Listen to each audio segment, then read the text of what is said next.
자, 오늘 마지막 시간으로서 계약법으로 들어왔습니다. 계약법 총설 파트로 왔습니다. 계약법 총설 중에서 봅시다.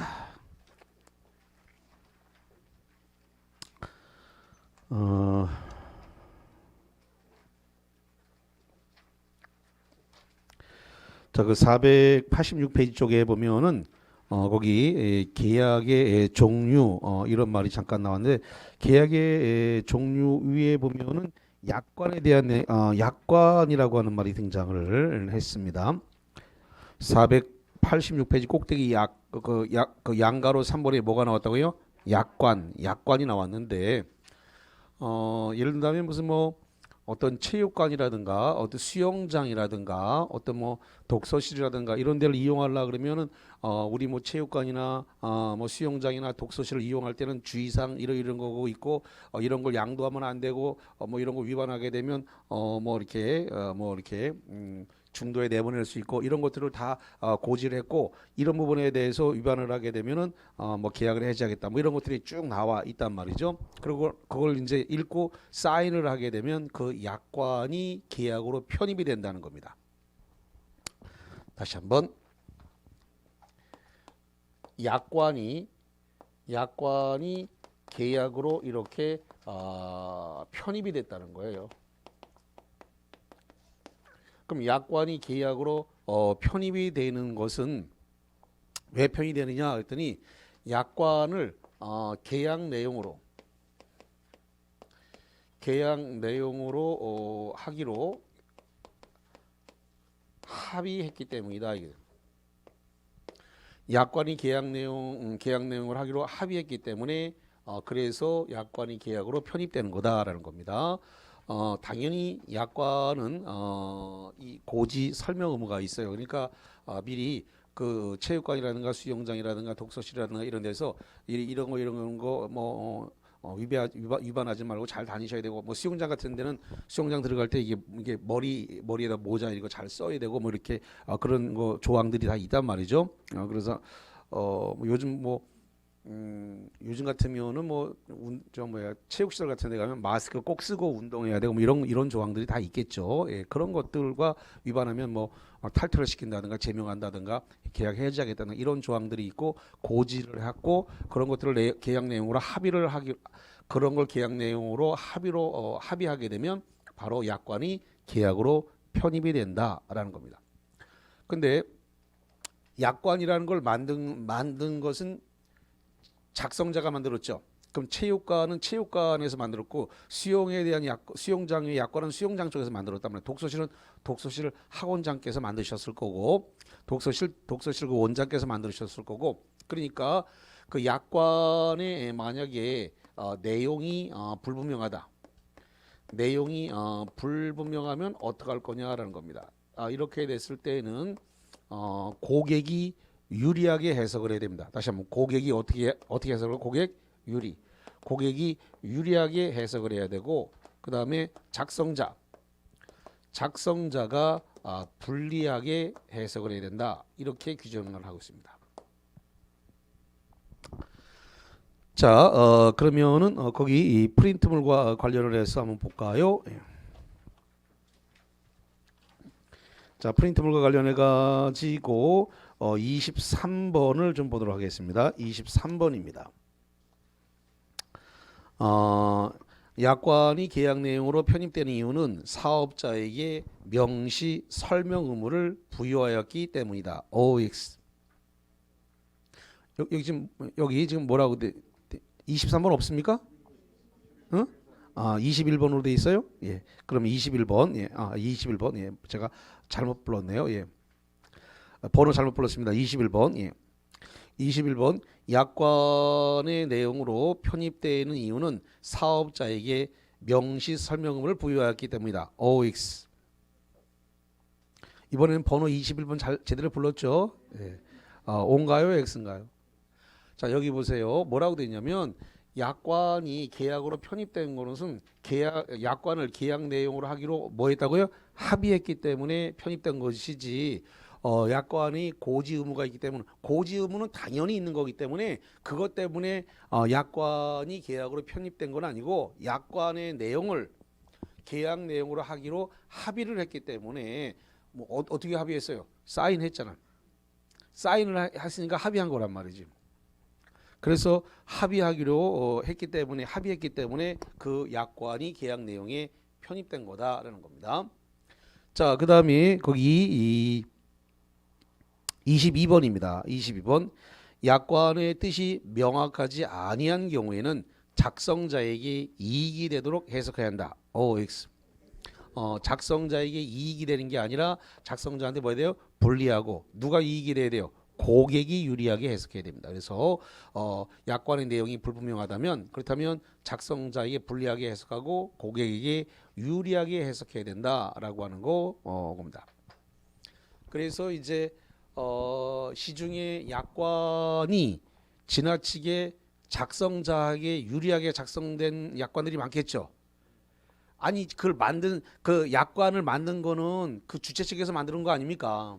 그러니까 주최 측에서 자기들 유리하게 약관을 많이 만들어 놨겠지. 그러니까 소비자 보호원이라든가 기타 이런 데에서 그 약관이 고객한테 너무 불리하게 돼 있는 것들은 다 고쳐라.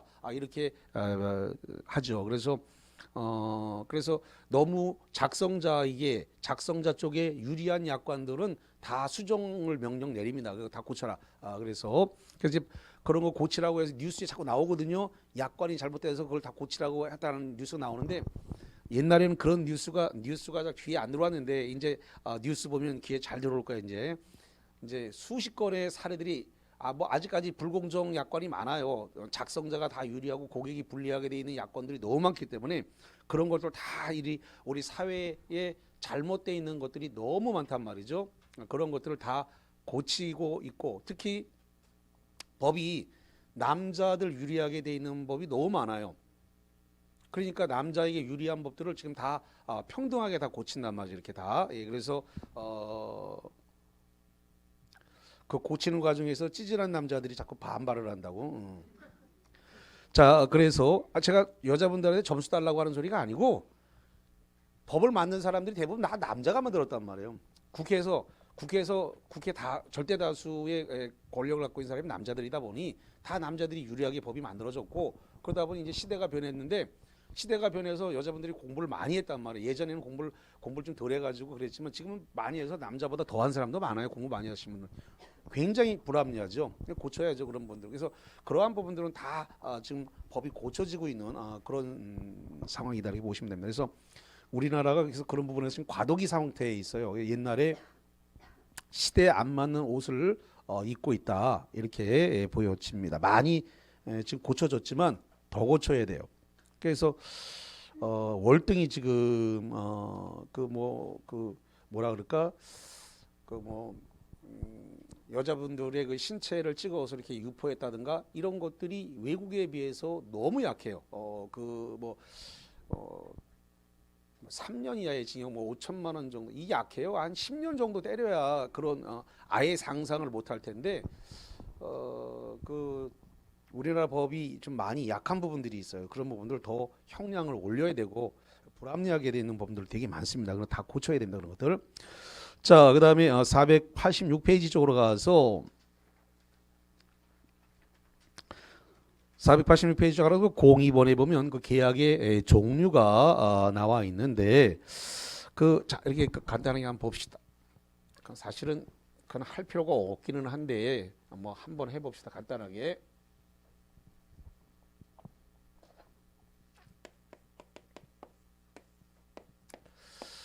자, 각과 을이 부동산에 대해서 법률 행위를 했습니다. 자, 법률 행위를 했다라고 하면 뭘로 받아들이라 그랬어요? 계약이죠. 그래서 그냥 매매 계약을 했다 이렇게 해보죠. 계약을 했다. 자, 그래서 매매 계약이 있었습니다. 자, 매매 계약이 있게 되면 이쪽 매도인, 이 매도인 쪽에서는 등기를 넘겨줘야 될 의무가 있는 거죠. 그래서 이렇게 소유권 이전 등기 의무가 있는 거고 그 다음에 매수인 쪽에서는 대금 지급 의무가 있다. 잔금 지급 시기에 매매 계약에 따라서 이렇게 잔대금을 갖다가 지급을 해야 될 의무가 있다 이거죠. 그러면 소유권 이전 등기 의무와 잔대금 지급 의무가 쌍방 모두에게 있기 때문에 그래서 이런 매매 계약은 쌍무 계약이라 부른다는 겁니다. 무슨 계약이라 부른다고요? 쌍무 계약이라 그래요. 그럼 이 쌍무 계약의 반대말이 뭐냐면 편무 계약이에요. 다시 한번 쌍무 계약의 반대말이 뭐라고요? 편무. 한쪽 편만 의무가 있다. 지금 요 계약은 쌍방 의무가 있으니까 무슨 계약을 한다고요? 쌍무 계약. 쌍방 의무가 있다. 매도인 매수인 모두에게 의무가 있는 거죠. 반면에 이 쌍무 계약의 반대말이 뭐라고요? 편무. 한쪽 편만 의무가 있다. 그 뜻이에요. 그래서 편무 계약이 되겠습니다. 자, 그다음에 유상 계약인데 유상 계약의 반대말은 무상 계약입니다. 자, 그러면 유상 계약이라는 것은 뭐냐면 이런 겁니다. 자, 매도인이 소유권 이전 등기를 해주게 되면 매도인의 재산권은 감소하죠. 등기 넘겨줬으니까 재산권 감소하잖아요. 예. 근데 상대방으로부터 대금을 받으니까 반대급부로서 재산을 이렇게 넘겨받게 되는 겁니다. 다시 한번 매도인이 등기를 넘겨줌으로써 매도인의 재산은 감소했고 그 다음에 상대방의 재산은 등기 이전함으로 상대방의 재산은 증가했죠. 그게 증가함으로써 상대방으로부터 반대급부로서 대금을 받아요. 반대급부를 받을 수 있는 계약을 뭐라고 한다고요? 유상계약이라고 그래요. 무슨 계약? 유상계약.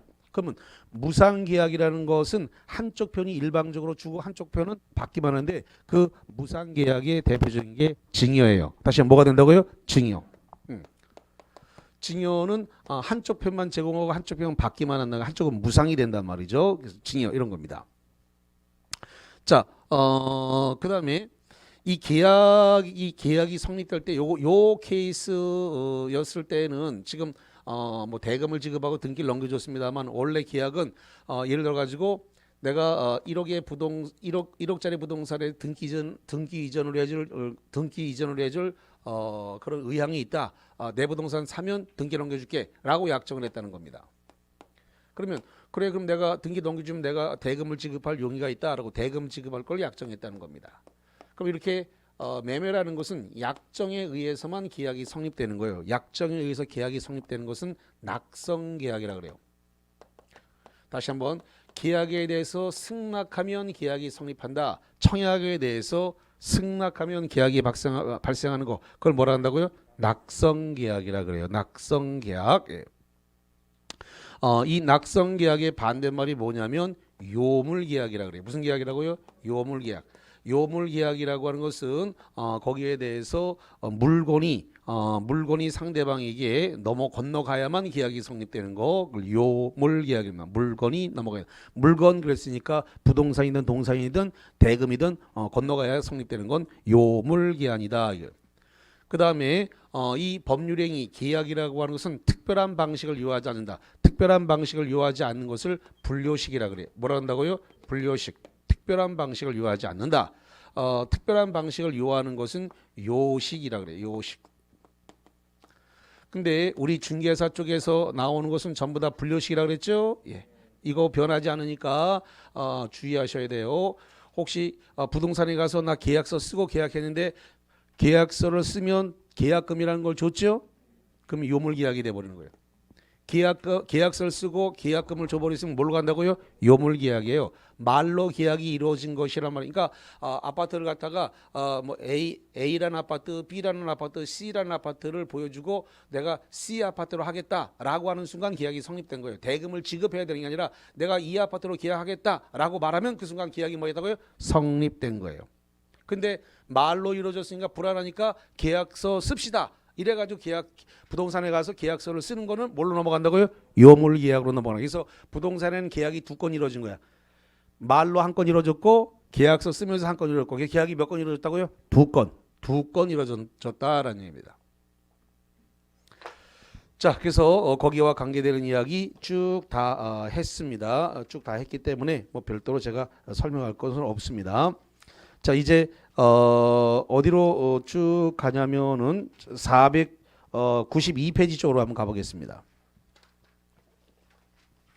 492페이지에 보니까 청약과 승낙에 의한 계약 성립이라 그래서 여기서 한 문제가 나옵니다. 그 앞에 요러한 문제들은 예전에는 냈지만 지금 기초기 때문에 요즘은 이런 문제 안 내요. 옛날에 10년 전, 15년 전에 나왔던 문제고 최근에는 이런 스타일의 문제 아예 안 물어봅니다. 이거는 기초니까 다 알지 이러면서 이거는 그냥 넘어가고요. 그러니까 시험 문제가 나오는 것은 이제 492페이지에 청약과 승낙에 의한 계약 성립이라고 하는 여기서부터 이제 계약법은 출제가 됩니다. 자, 그럼 제가 조금 전에 언급을 했습니다만은 조금 전에 청약을 했다.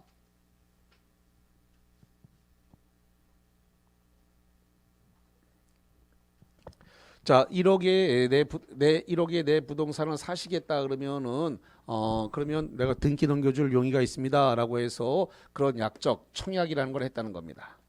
그랬더니 1억에 등기를 넘겨줄 의향이 있으시다면 내가 내가 대금을 지급할 의향이 있습니다. 승낙이라는 약정을 했다는 거죠. 이렇게. 그래서 청약과 승낙이라고 하는 의사 표시가 발생을 하는데 우리 민법 총칙에서 이 청약과 승낙의 법적 성질을 뭐라고 했습니까? 법률 사실이라 그래요. 뭐라 그런다고요? 법률 사실. 법률 청약과 승낙을 법적 성질이 뭐라고요? 법률 사실. 첫날 강의할 때 얘기하는 이야기입니다. 법률 사실이다. 민법 총칙을 문제 낼 때 총칙만 내는 게 아니라 이 계약법과 믹스를 해서 문제를 내기 때문에 이 계약법이 알아야 문제가 풀립니다. 그래서 총칙 자체로만 내지는 않아요. 총칙과 이 계약법의 믹스형 문제가 올라와요. 자, 일단은 그럼 청약이라는 것이 이루어지게 되는데 자, 청약의 의사 표시를 하려고 그래요. 자, 청약의 의사표시는 어떠한 효력을 갖느냐라고 했더니 일단 첫 번째 일방적이고 일방적, 구체적, 확정적으로 해야 됩니다.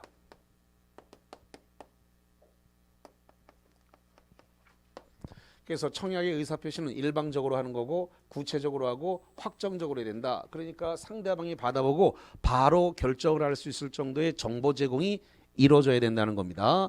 그 다음에 두 번째로서 상대방이 특정되지 않아도 됩니다.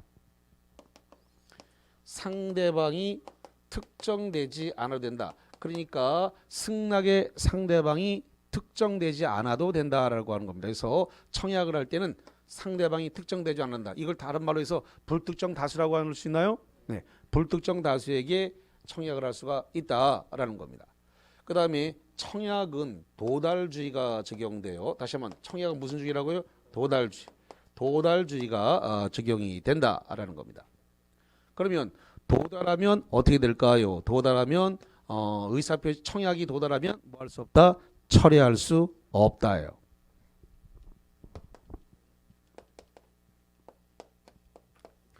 의사표시가 도달하면 뭐 하지 못한다고요? 철회하지 못한다 라는 겁니다. 또 의사표시가 도달하면 철회하지 못한다. 자, 그 다음에 지금 어떤 사정 변경이 있다는 겁니다. 사정 변경이 있었다. 사정 변경이 있더라도 청약의 의사표시에는 영향이 없습니다. 자, 여기에 지금 사정 변경이라고 하는 말이 나왔는데 이 사정 변경이 뭐냐면 이런 겁니다. 청약자가 청약의 의사 표시를 발송했습니다. 청약의 의사 표시를 발송 후에 사망을 했습니다.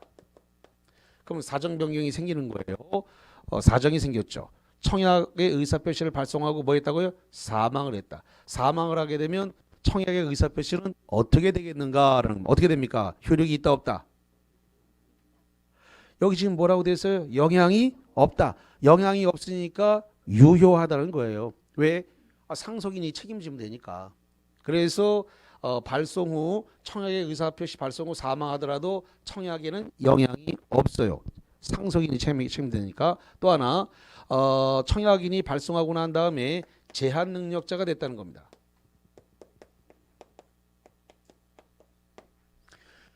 청약자가 발송하고 난 다음에 제한 능력자가 됐다. 제한 능력자가 됐다라고 하는 말은 피안정 후견인, 피성년 후견인이 됐다는 소리예요. 이렇게 됐다 하더라도 영향이 있다 없다? 없다. 왜? 법정 대리인이 책임질 겁니다. 누가 책임진다고요? 법정 대리인. 그래서 그런 것들을 싸잡아서 사정 변경이라고 표현합니다. 뭐라고 한다고요? 사정 변경. 그래서 사정 변경이 있다 하더라도 청약에는 영향이 있다 없다? 없다. 이런 이야기가 되겠습니다. 자, 그 다음에 승낙 적격과 관련을 해가지고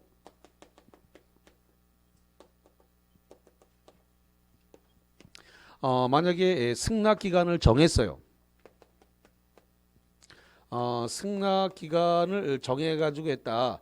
그럼 승낙 기간을 정했으면 그 기간 내에는 청약을 처리할 수 없다. 다시 한번 승낙 기간을 정했다. 그럼 예를 들어서 해볼게요. 5월 1일 날 발송을 하면서 5월 30일까지 승낙해 주세요라고 해서 승낙 기간 정한 거죠. 5월 30일까지 5월 1일 날 발송하면서 5월 30일까지 답변해 주세요라고 하면 승낙 기간을 정했다 안 정했다? 정했네요. 승낙 기간이 정해져 있으면 5월 30일까지는 청약을 처리할 수 있다 없다? 없다. 그래서 그 청약은 승낙 기간 내에는 청약을 뭐하지 못한다고요? 처리하지 못한다. 그 다음에 승낙 기간이 없어요. 승낙 기간을 정하지 않았습니다. 승낙 기간을 정하지 않았으면 상당한 기간 내에는 청약을 처리하지 못합니다. 상당한 기간. 상당한 기간 내에는 청약을 뭐하지 못한다고요? 처리하지 못한다. 자, 그러면 상당한 기간을 얼마를 말한다? 15일에서 30일을 말합니다. 15일에서 30일. 자, 그 다음에 승낙의 의사 표시입니다.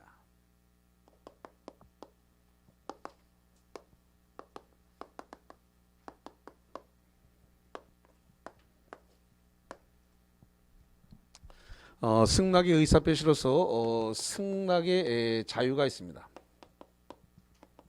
자, 승낙의 자유가 있다는 말은 뭐냐면 이런 겁니다. 5월 30일까지 답변을 해주시고 5월 30일까지 답변 안 하시면 승낙하신 것으로 보겠습니다. 또는 계약하신 것으로 보겠습니다. 이렇게 해서 청약한 것은 효력이 있다 없다? 없다. 다시 한번 5월 30일까지 5월 1일 날 발송하면서 5월 1일 날 발송하면서 5월 30일까지 확답을 안 하시면 승낙한 것을 보겠습니다. 계약이 성립된 것으로 보겠습니다. 이런 것은 허용된다, 허용되지 않는다. 허용되지 않는다. 승낙의 자유를 제한했기 때문에 안 돼요. 그래서 그건 네 생각이고 깡패가 하는 짓이다 이 말이에요. 그래서 5월 30일까지 답변 안 하면 승낙 안 하면 승낙된 것을 보겠다. 매매가 성립된 것을 보겠다. 그건 일방적 생각이기 때문에 합의가 아닙니다. 그건 네 생각이고 이렇기 때문에 이거 계약 성립으로 본다 안 본다? 안 본다. 계약 승낙의 자유를 억압했기 때문에 효력이 없다라는 겁니다. 자, 그 다음에 두 번째로서 승낙은 이 승낙은 이 특정의 청약인에게 해야 됩니다. 그러니까 아무한테나 승낙하면 안 된다는 거죠. 예. 승낙은 특정의 청약인에게만 승낙을 해야 된다. 그러면 아무에게나 마구마구 승낙을 하거나 이렇게 하면 안 된다라고 하는 것이고, 그래서 승낙은 반드시 특정돼 있어야 한다는 겁니다. 자, 그 다음에 만약에 연착된 승낙이 있었다는 겁니다.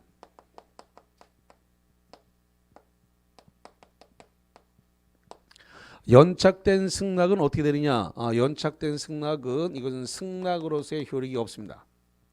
승낙의 효력이 없다.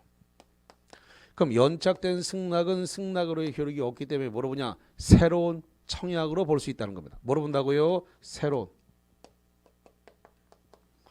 새로운 청약으로 볼 수 있다.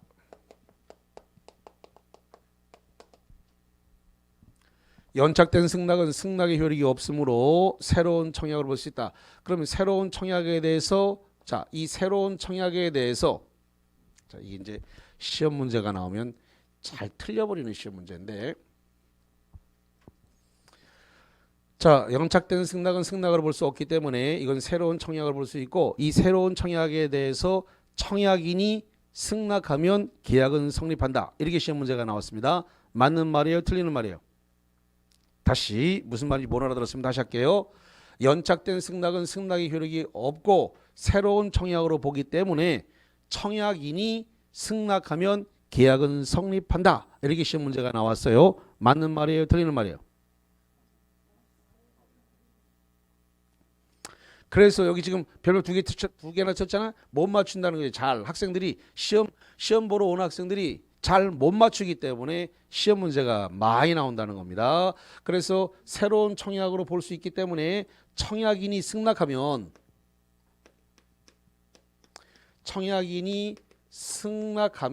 계약은 성립되는 거예요.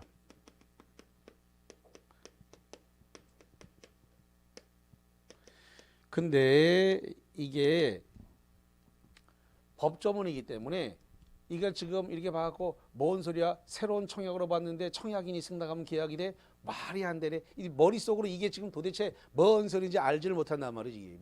이게 뭔 소리야 이게 도대체가. 납득이 안 되거든. 납득이가 어디 갔어? 이 납득이 안 돼. 그래갖고 이걸 문제를 놓친단 말이에요. 자, 이거 봐요. 지금 예를 들어 가지고 지금 5월 30일까지 지금 승낙 기간을 정했습니다.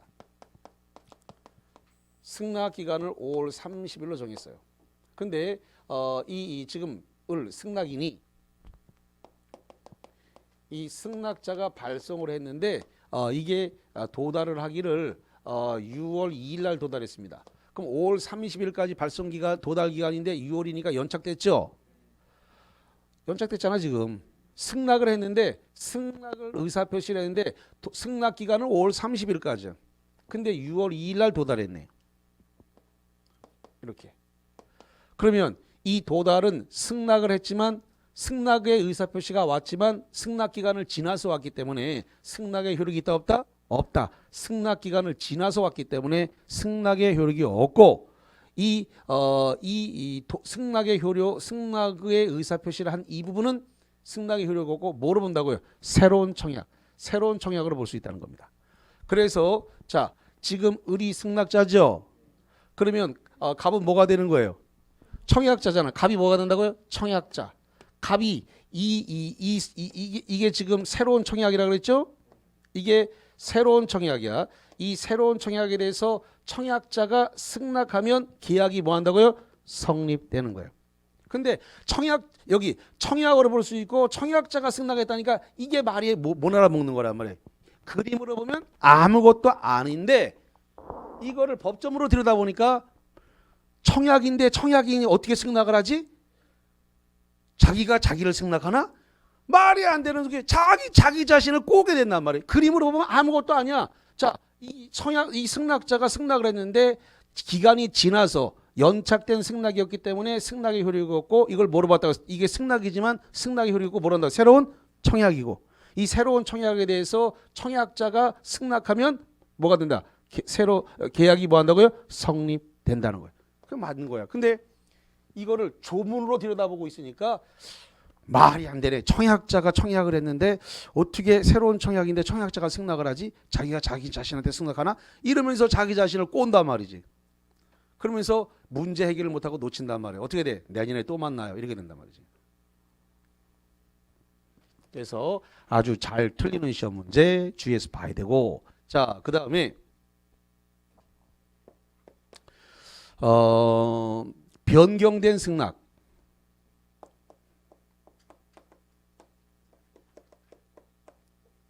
조건을 붙이는 승낙. 변경된 승낙, 조건을 붙인 승낙입니다. 변경된 승낙, 조건을 붙인 승낙이에요. 이런 것은 승낙의 효력이 없습니다. 다시 한번 변경된 승낙, 조건을 붙인 승낙, 승낙이란 말이 붙었지만 승낙의 효력이 있다 없다? 없다. 자, 잠깐만 조문을 좀 잠깐만 찾아 드리겠습니다.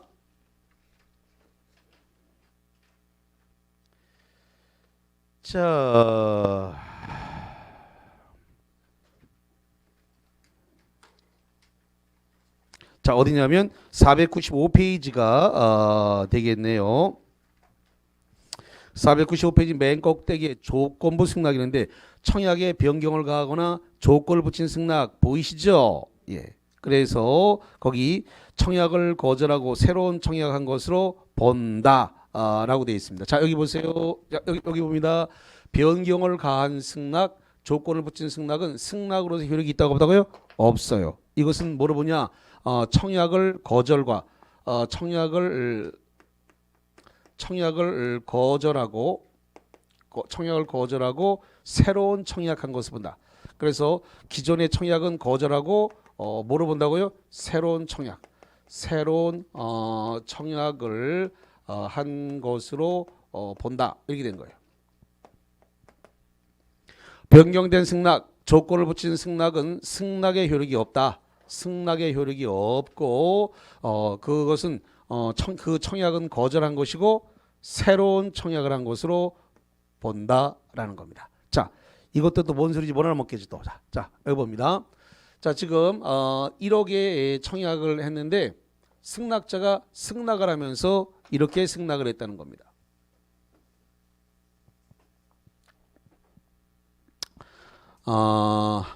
5천만 깎아주면 그 사겠다 그랬으니까 승낙이죠. 다시 한번 1억의 청약을 했는데 5천만 깎아주면 사겠다 그랬으니까 사겠으니까 승낙 맞잖아요. 근데 이것이 변경된 승낙이란 말이에요. 뭐가 뭐라고요? 변경된 승낙. 그래서 또는 거죠. 이거 갖다가 5천을 갖다가 낮추어 주면 계약하겠다. 그 말이죠. 깎아주나 낮추어주나 같은 거죠. 예. 이것도 조건을 붙인 거야. 낮추어주면 계약하겠다. 조건을 붙인 거야. 그러니까 이것은 승낙의 효력 없고 청약을 뭐한 것이다? 거절한 것이다. 그리고 자기가 5천을 갖다가 깎아주거나 낮춰달라 그랬으니까 뭐한 거다? 새로운 청약이에요. 이 새로운 청약에 대해서 청약인이 승낙하면 계약은 뭐한다? 성립한다. 똑같이 이렇게 되는 거예요. 다시 청약자가 승낙하면 계약은 뭐한다고요? 성립한다니까. 5천 낮춰달라며. 다시 5천 낮춰달라면서요. 깎아달라면서요. 이거 뭐라고요? 새로운 청약. 그래서 청약자가 5천만 원 낮춰줄 테니까 계약합시다 라고 승낙하는 순간 계약은 뭐한다고요? 성립한다. 똑같게 된 거예요. 그러니까 자꾸 글자를 보면서 그걸 갖다 이해를 하려고 들지 말고 요 체계를 자꾸 보셔야 돼요. 요거. 그래서 왜 이렇게 됐는가라고 하는 거. 새로운 청약에 대해서 청약자가 승낙했다는 말이 자꾸 꼬아 넘어간단 말이지. 자, 그래서 주의를 해서 보시고, 자, 그 다음에 하나만 더 할게요. 이게 지금 뭐가 있느냐 했더니 계약의 성립 시기가 있는데, 자, 계약의 성립 시기와 관련해서 지금 대화자는 대화를 하고 있으니까 즉시 계약이 성립이 되는 거고, 그 다음에 격지자, 이 격지자가 계약이 된 격지자는 승낙의 의사 표시를 갖다가 발송을 했습니다. 발송을 해갖고 도달했어요. 도달하면 격지자는 격발승이 적용됩니다. 격발승. 그래서 격지자는 승낙의 의사 통지를 발송한 시점에 계약이 성립된 것으로 보는 겁니다. 격발승. 격지자는 승낙의 의사 통지를 발송한 시점에 계약이 뭐한 것을 본다고요? 이 성립된 것으로 보는 겁니다. 그래서 요 경우는 격지자는 도달주의를 적용한다 안 한다? 안 한다. 잠깐만 저기 보니까 청약에 도달주의라고 돼 있죠? 저기 써놨네. 청약의 3번에 무슨 주의라고요? 도달주의. 도달주의가 원칙이지만 격지자는 도달주의가 적용하는 게 아니라 뭐 한다고요? 발송주의, 발신주의라 그래요. 발신주의가 예외적으로 적용되는 거예요. 예외. 그래서 격지자는 예외가 발생한다라는 이야기가 되겠습니다. 자, 그러면 프린트물을 좀 볼게요. 자, 23번입니다. 23번. 청약은 특정인뿐만 아니라 불특정 다수인에게도 할 수 있다. OX. 여기 써놨습니다. 상대방이 특정되지 않아도 되니까 불특정 다수에게 할 수 있다 없다? 있다. 상대방이 특정되지 않으니까 불특정 다수에게 청약할 수 있다. 그래서 답이 뭐가 됐다고요? O. 맞다. 이 말이에요. 자, 23번. 그래서 맞다. 자, 그 다음에 24번. 승낙은 특정인뿐만 아니라 불특정 다수인에게도 할 수 있다. OX. 여기 승낙은 불특정 다수에게 하면 안 되고 특정인의 청약인에게만 승낙을 해야 돼요. 그래서 불특정 다수에게 승낙하면 안 되니까 뭐가 됐어요? X. 자, 그 다음에 25번입니다. 승낙 기간을 정하여 청약을 하는 경우에 그 기간 동안 청약은 처리하지 못하고 슬롯 자르면까지 맞아요, 틀려요? 여기 써놨잖아요. 승낙 기간을 정했을 때에는 그 승낙 기간 안에는 청약을 뭐하지 못한다? 처리하지 못한다. 맞잖아요. 처리하지 못하고 승낙 기간을 정하지 않고 청약을 한 경우에 상당한 기간 동안 상당한 기간 동안 처리하지 못한다. OX. 여기 승낙 기간을 정하지 않았으면 상당한 기간 안에는 뭐하지 못한다? 처리하지 못한다. 맞네. 자, 그 다음에 26번입니다. 26번. 격지자 간의 승낙은 발신주의에 대한 예외로서 도달주의를 취하고 있다. OX. X. 반대로 돼 있잖아요. 원래 뭐가 원칙이에요? 도달주의. 그러나 격지자는 뭘 적용한다고요? 발신주의, 발송주의를 채택하고 있다 그랬잖아요. 그래서 도달주의 채택하지 않는다. X예요. 그래서 반대로 써놨네. X입니다. 자, 그 다음에 어디로 갈 거냐면은 501페이지로 가겠습니다.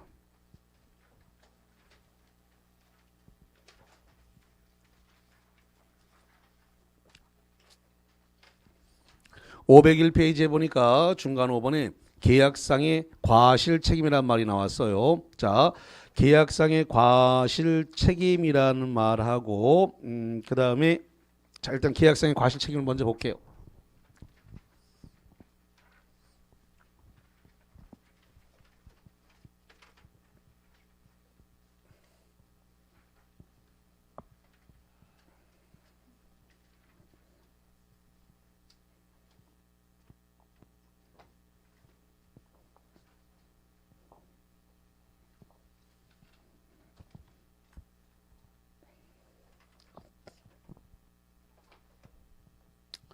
자, 예를 들어서 어떤 사람과 어떤 사람이 부동산에 대해서 법률행위를 했습니다.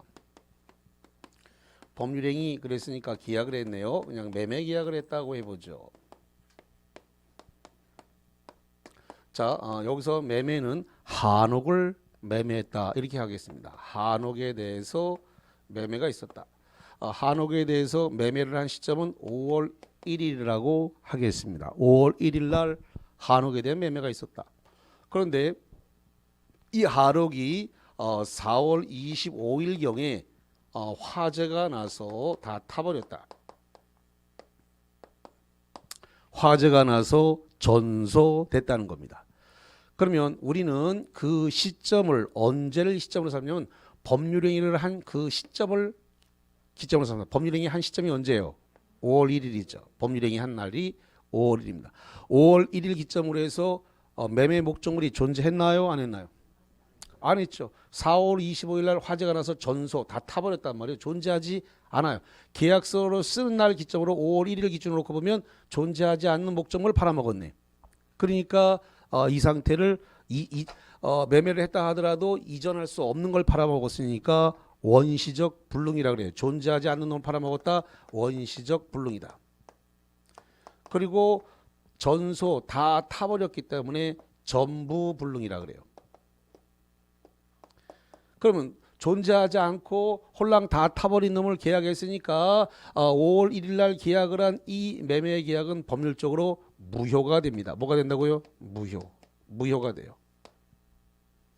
그런데 이러한 사실을 지금 상대방이 그러한 사실에 대해서 몰랐어요. 몰랐다 뭐다? 선의. 그리고 모르는데 잘못이 없어요. 잘못이 없다 뭐다? 무과실이에요. 그래서 일명 상선무가 됐습니다. 그러면 이 상대방이 선의 무과실이라면 상대방에게 만약에 요 매도인이 그러한 사실을 알았습니다. 알았다 악의 또는 알 수 있었습니다. 과실이 있어요. 둘 중에 하나 알고 있거나 알 수 있었던 위치에 있다라고 한다면 그럼에도 불구하고 계약했다면 요 을은 여기에 대해서 요 갑에게 계약 체결상의 과실 책임을 물을 수 있다는 겁니다.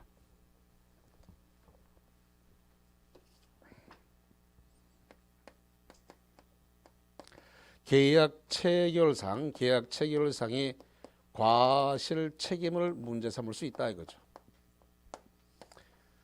계약 체결상의 과실 책임을 문제 삼아서 손해배상을 청구할 수 있다. 손해배상을 청구하는데 이 손해배상은 신뢰이익을 배상하라. 이 신뢰이익은 이행함으로써 얻는 이행이익을 넘어갈 수 없다 이렇게 됐습니다. 그래서 원래 우리 민법에서 손해배상하라 그러면 이행이익을 배상하는데 유일하게 딱 한 번 신뢰이익을 배상하는 것이 딱 한 번밖에 안 나와요. 다시 민법 전체를 통틀어서 손해배상이 신뢰이익 배상으로 되어 있는 건 딱 한 군데다. 어디라고요?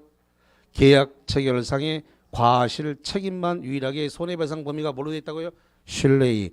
그 외에 손해배상하라 라고 하면 다 뭘로 되어 있다? 이행이익을 배상하는 겁니다. 자, 그래서 여기까지 계약 체결상의 과실 책임이었습니다. 자, 그러면 27번을 보겠습니다. 프린트물 27번. 자, 27번을 먼저 볼게요. 27번. 목적이 불능한 계약을 체결했을 때 불능 박스. 그 불능을 알았거나를 뭐라 그래요? 악의. 또는 알 수 있었다. 알 수 있었다가 뭐예요? 과실. 그래서 알았거나 알 수 있는 과실이 그러니까 악이었거나 과실이 있는 자는 상대방이 그 계약의 유효를 믿음으로 인하여 받은 이 손해를 배상. 유효를 믿음으로 인하여 받은 손해를 뭐라 한다고요? 신뢰이익. 그러나 배상은 유효함으로 인하여 생긴 이익을 넘지 못한다. 그래서 이 신뢰이익은 이행이익을 넘어가면 안 된다? 안 된다라는 겁니다. 다시 한번 이 신뢰이익은 뭘 넘어가면 안 된다고요? 이행이익을 넘어가면 안 된다라는 겁니다. 그래서 5가 되겠고, 자 그다음에 이 계약 체결상의 과실 책임에 반대되는 이야기가 위험 부담입니다. 동전의 앞뒷면처럼 되어 있는데 519페이지로 갑니다.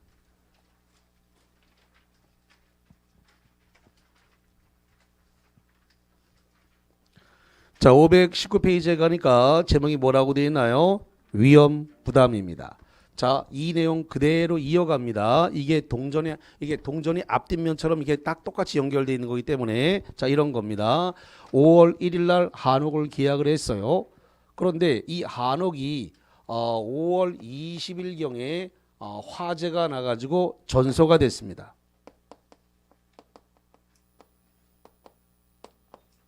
또는 5월 20일경에 수용이 됐습니다. 자, 이렇게 화재가 나서 다 타버리거나 5월 20일경 수용이 됐습니다. 자, 우리는 언제를 시점 삼냐면 법률행위를 한 날을 기점으로 삼아요. 그럼 법률행위 할 당시에 기점을 놓고 봤을 때 한옥은 존재했나요? 토지는 수용당하지 않고 있었나요? 네, 그렇습니다.